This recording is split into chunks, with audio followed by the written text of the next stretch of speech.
Terima kasih Anda masih bersama kami dalam Sapa Indonesia Pagi, masih membahas soal bagaimana dinamika yang terjadi di tubuh Partai Golkar setelah Erlangga Hartarto mundur. Semalam, rapat pleno memutuskan nama Agus Gumiwang Kartasasmita menjadi PLT Ketua Umum. Tapi kemudian yang menjadi menarik adalah Agus Gumiwang Kartasasmita sudah terang-terangan mengatakan tidak akan maju dalam kandidat bursa calon ketua umum definitif di Munas luar biasa. Masih membahasnya bersama dengan Kang Ujang Komarudin, kemudian ada Bung Dev Laksono dari Partai Golkar dan juga ada Bung Herzaki dari Partai Demokrat juga mewakili dari Koalisi Indonesia Maju. Saya ke Bung Dev. Bung Dev, ini kan menarik sekali ya, mengatakan Pak Agus Gumiwang mengatakan tidak akan mencalonkan diri, saya hanya menjembatani. Kemudian yang kemarin juga pada hari yang sama Bang Idrus Marham mengatakan bahwa nama Bahlil Lahadalia ini sudah mengantongi setidaknya dukungan dari 30 DPD begitu. Benarkah sudah ada operasi-operasi semacam ini sebelum Munas luar biasa yang bisa dikatakan ya tinggal melenggang mulus saja begitu? Nama Bahlil Lahadalia, Bung Dev. Kalau melenggang tiga mulus saja tergantung nanti hasil munasnya seperti apa ya. Yang saya belum bisa menjawab terlalu jauh. Kenapa? Karena saya juga belum mengetahui persis surat dukungan DPD itu dalam bentuk apa. Apakah itu dalam bentuk verbal atau apakah sudah ada surat yang keluar atau sudah ada baru berdasarkan pertemuan. Nah, nanti kita lihat sejauh mana. Akan tapi semua kader Golkar itu ya kita ini memiliki karakter, kalau dalam serangan kita pasti akan langsung menjadi lebih merekat, menjadi lebih solid, lebih satu. Nah, justru dalam hantaman dan tantangan ya, ketika kita menghadapi sedikit masalah, kita langsung cepat merekatkan untuk menghadapi sehingga bisa menyelesaikan kendala tersebut. Okay. Apalagi kita berkaitan dalam pemilihan ketua umum. Nah, jadi pasti kita itu akan cepat untuk beradaptasi untuk lebih agar segera satu nama untuk memilih ketua umum yang terbaik untuk kita semua. Tapi nama Pak Bahlil Lahadalia ini memang sudah memenuhi syarat kan kalau untuk menjadi ketua umum definitif dari segi ADART? Dari segi ADART sudah memenuhi persyaratan beliau. Oke, saya ke Kang Ujang. Kang Ujang, sebenarnya apa sih yang menjadi pertimbangan agar bisa menjadi ketua umum dari Partai Golkar? Partai yang kita tahu menjadi salah satu partai tertua di Indonesia setelah PDI Perjuangan dan juga Partai Persatuan Pembangunan. Dan kita tahu Partai Golkar ini selalu berdampingan dengan pemerintah. Yang pertama tentu DNA Partai Golkar, DNA kekuasaan, DNA pemerintahan. Cuma sebelum ke situ saya akan jelaskan dulu kenapa selalu ada dalam pemerintahan, ya, selalu ada dalam kekuasaan. Ada 3 hal atau 3 variabel yang bisa saya jelaskan untuk bisa menjadi ketua umum. Ya, pertama itu faktornya adalah dia punya jabatan. Harus ada punya jabatan dulu di Partai Golkar, di pemerintahan. Pemerintahan. Ya, sebagai menteri, ketua DPR, ketua MPR, wakil ketua. Jadi kalau mau jadi ketua umum pasti harus punya jabatan. Misalkan Pak Erlangga menteri, Pak Agus Gumiwang juga menteri, Pak Bahlil juga menteri, atau siapapun yang punya jabatan strategis di Republik ini, dia baru punya peluang. Kalau nggak punya jabatan juga nggak bisa, sulit. Yang kedua itu yang paling penting bagi saya adalah restu RI 1.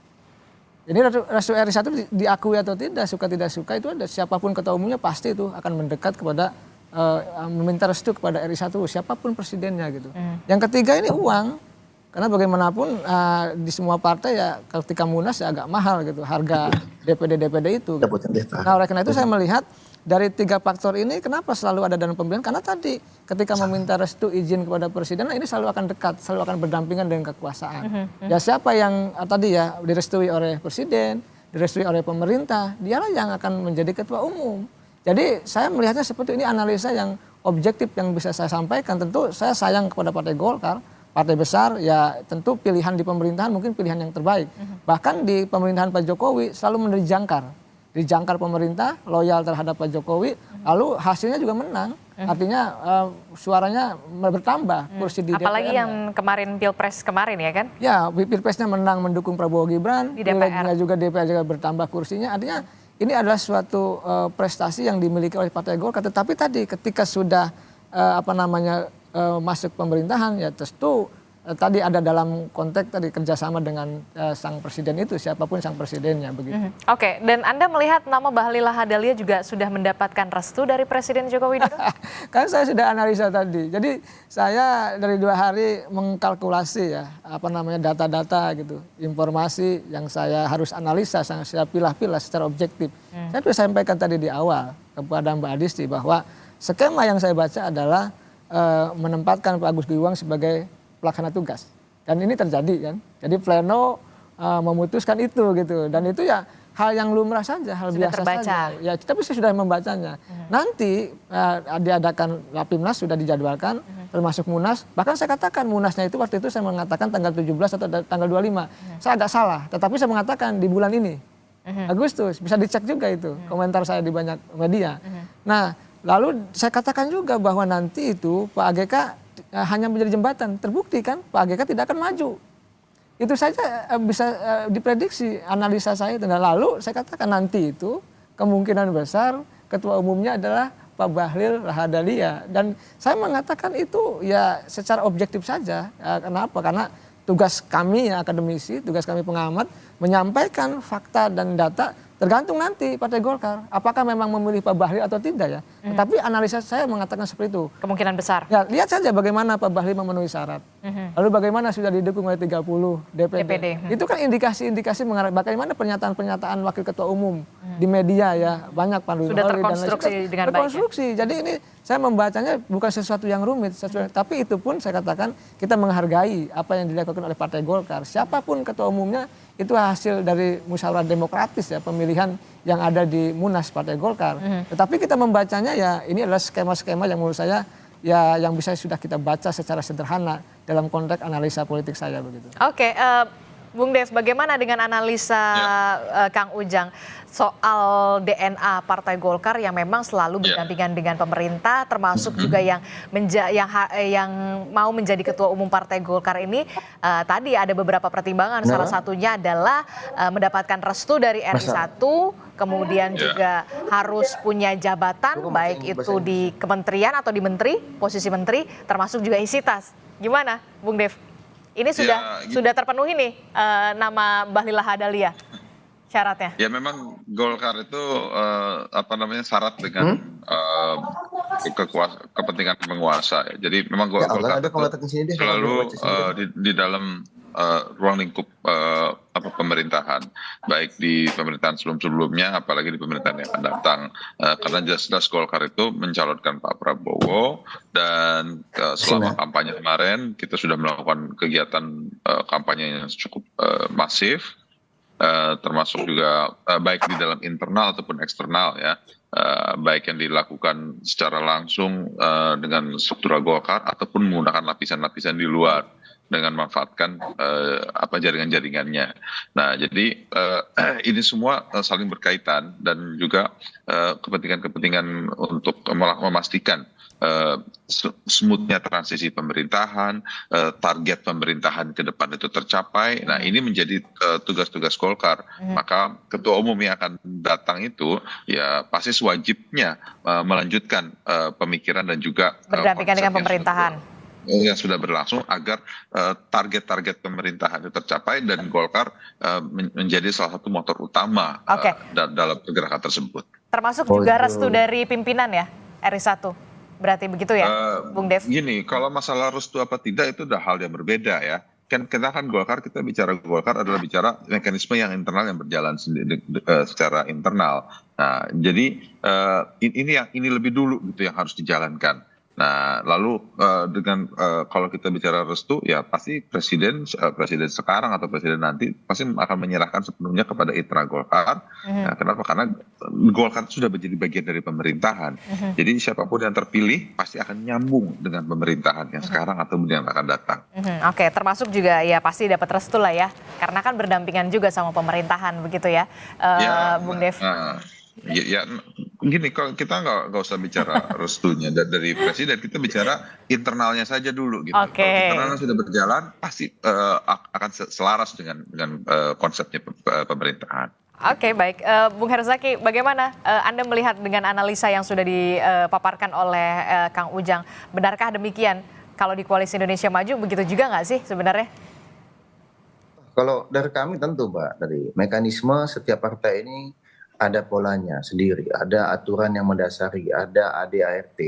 Ya kita fokus di situ saja gitu. Apa yang menjadi landasan hukumnya, aturan organisasi masing-masing itulah yang akan kita gunakan. Itu yang di Demokrat. Dan kami meyakini apalagi di Golkar. Teman-teman Golkar ini kan partai besar, partai mapan.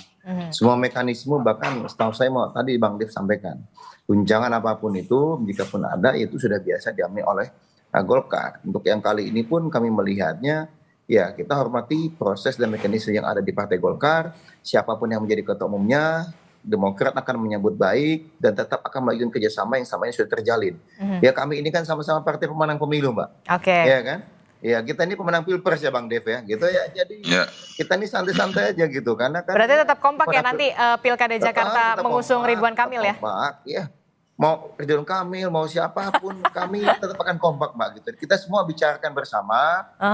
Jika memang ada kesepakatan mengusung satu calon di daerah tertentu ya kita dukung sama-sama. Tapi kalau misalnya katakanlah sama-sama punya jago kuat ya nggak apa-apa. Yang penting kan nanti pemenangnya tetap pemimpin yang sejalan selaras dengan apa yang menjadi visi misi dan program dari Bapak Prabowo dan Pak Gibran Pak. Nah ini yang menjadi penting bagi kami Demokrat, bagi teman-teman Golkar dan Gerindra dan partai-partai lain yang tergabung dalam KIM, bagaimana agar pemimpin-pemimpin daerah yang kita perjuangkan semuanya punya visi misi dan program yang sejalan dan selaras apa yang menjadi mimpi cita-cita dari Pak Prabowo dan Mas Gibran. Karena inilah janji kami kepada rakyat ketika pilpres lalu. Nah ini akan kami wujudkan ketika Pak Prabowo dan Pak Gibran sudah menang. Gitu. Ngomong-ngomong soal Pilkada Jakarta nih Bung Herzaki, ini kan Golkar ini lagi berurusan dengan internalnya sendiri begitu ya. Untuk Pilkada Jakarta bagaimana nih? Apakah nunggu selesai dulu nih Golkar gitu urusannya, baru ini lagi membahas lagi komunikasi soal cawagup dari RK atau seperti apa? Ya secara simultan ya, karena bagaimana proses politik itu kan berjalan terus menerus, tidak dihasilkan oleh satu aksi saja atau oleh satu event aja atau satu kegiatan, tetapi kita berjalan secara terus menerus gitu. Begitu juga dengan dialog atau komunikasi dengan teman-teman Golkar, kan hampir setiap hari bertemu nih. Ya, pimpinan-pimpinan partai Golkar, Demokrat, Gerindra, PAN, dan teman-teman KIM, dan maupun partai lain. Ini kan hampir setiap hari ada pertemuan gitu, ada diskusi gitu, membahas pilkada daerah ini, daerah itu.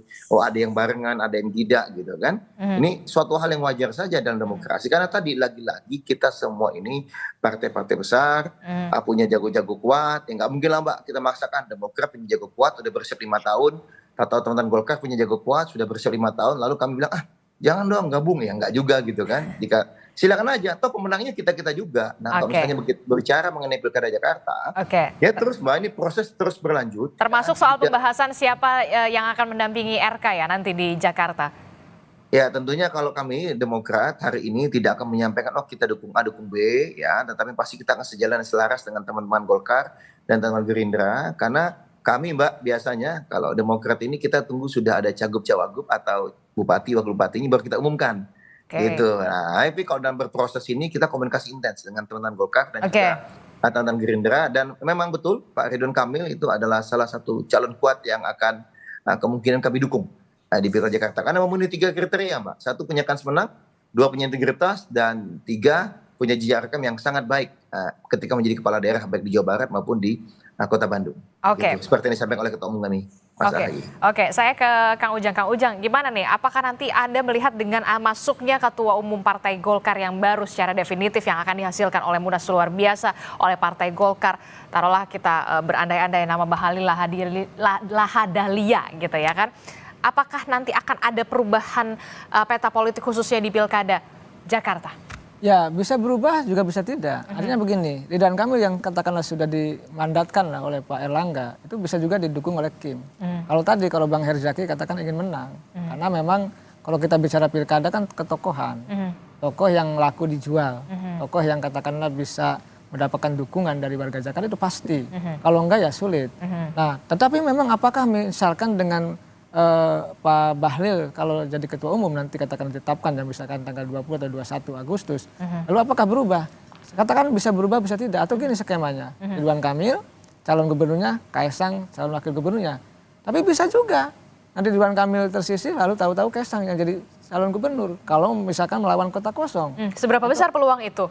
Ya mungkin saja. Saya meyakini ya di politik tidak yang tidak mungkin. Dan itu menurut saya sangat mungkin bisa probabilitasnya bisa 60%. Tapi sekali lagi kita kembalikan kepada Partai Golkar dan Kim ya. Apakah memang betul-betul serius hingga akhir di tanggal 29 Agustus pendaftaran akhir ya untuk mendaftarkan Ridwan Kamil dengan pasangannya.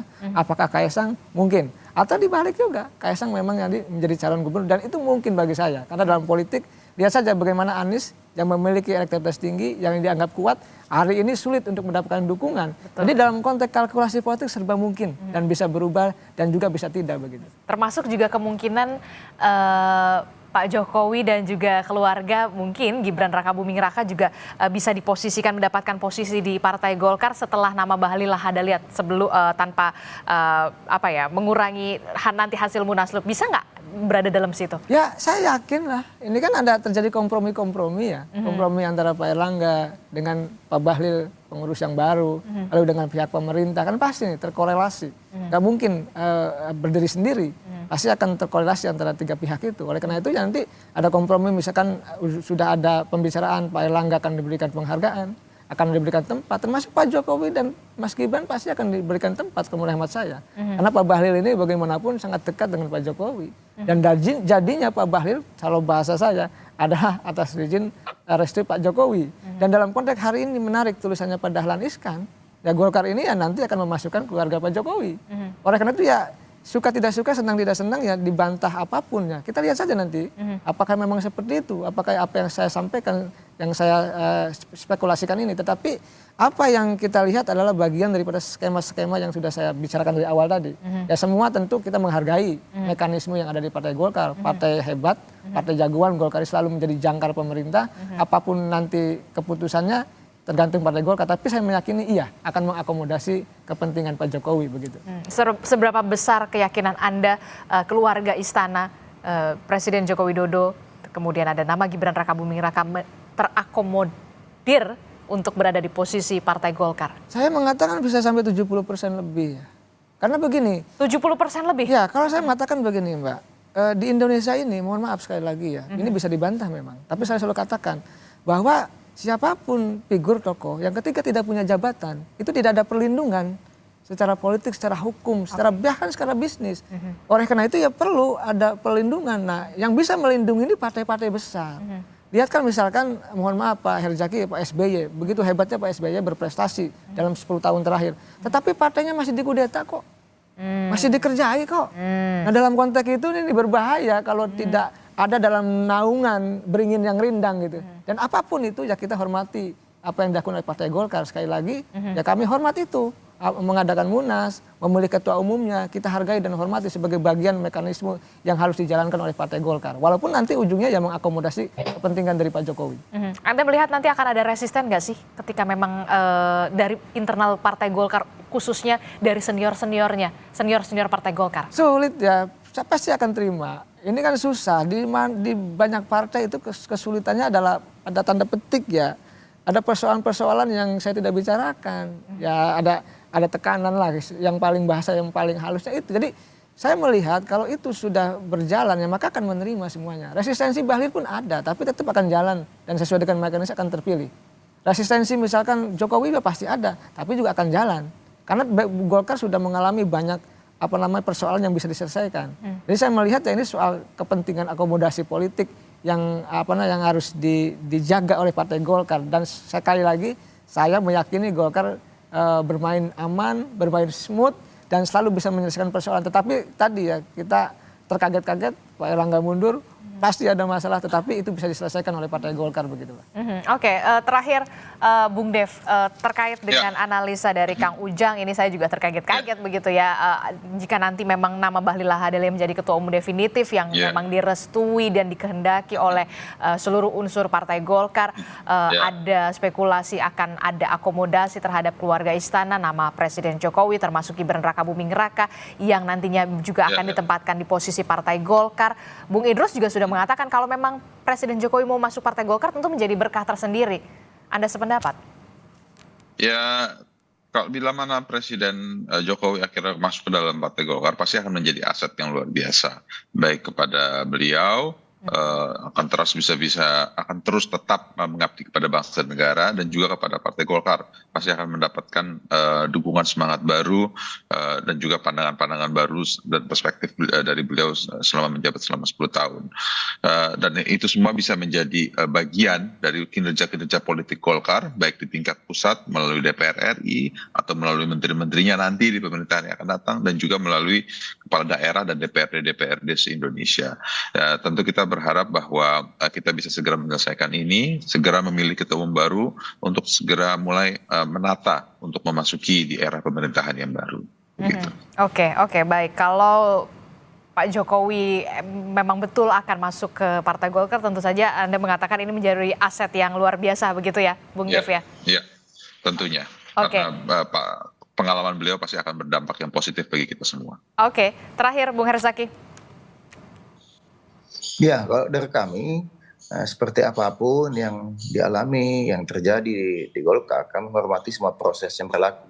Karena bagaimanapun siapapun tokoh ya, mungkin kalau menurut saya katakanlah bahkan Bang Ujang sendiri misalnya suatu saat memutuskan masuk partai politik, bisa jadi Golkar akan menjadi salah satu partai yang sangat menarik. Karena bagaimanapun ini partai besar, sudah bertahan puluhan tahun. Ya kita tahu juga jejak istilahnya jaringannya juga sampai ke daerah-daerah. Ya kami sendiri juga banyak belajar dengan teman-teman Golkar. Kami kan masih baru 22 tahun ya, tahun ini baru mau 23 tahun, beda jauh nih dengan teman-teman Golkar. Tapi tentunya kami siap dengan siapapun pemimpin baru. Nanti di Partai Golkar, ada tokoh-tokoh baru di Partai Golkar. Ya, Demokrat akan terus selalu bekerja sama bagaimana kita menjaga 5 tahun ke depan, pemerintahan Pak Prabowo dan Pak Gibran bisa membuat Indonesia makin maju dan makin sejahtera. Oke, kita akan tunggu bagaimana nanti hasil Rapimnas dan juga Munas luar biasa yang akan memutuskan siapa yang akan menempati posisi Ketua Umum Partai Golkar secara definitif setelah semalam rapat pleno sudah memutuskan nama Agus Gumiwang Kartasasmita menempati posisi sebagai PLT Ketua Umum, termasuk juga apakah nanti benar analisa-analisa yang sudah disampaikan atau dipaparkan oleh Kang Ujang benar menjadi nyata. Kita akan tunggu. Terima kasih Bung Dev dan juga Bung Herzaki. Kang Ujang, terima kasih telah bergabung bersama kami. Selamat pagi Bapak-Bapak. Assalamualaikum, sehat selalu. Bang Dev, Bang Herzaki. Waalaikumsalam. Terima kasih Bang Dev. Terima kasih Kang Ujang.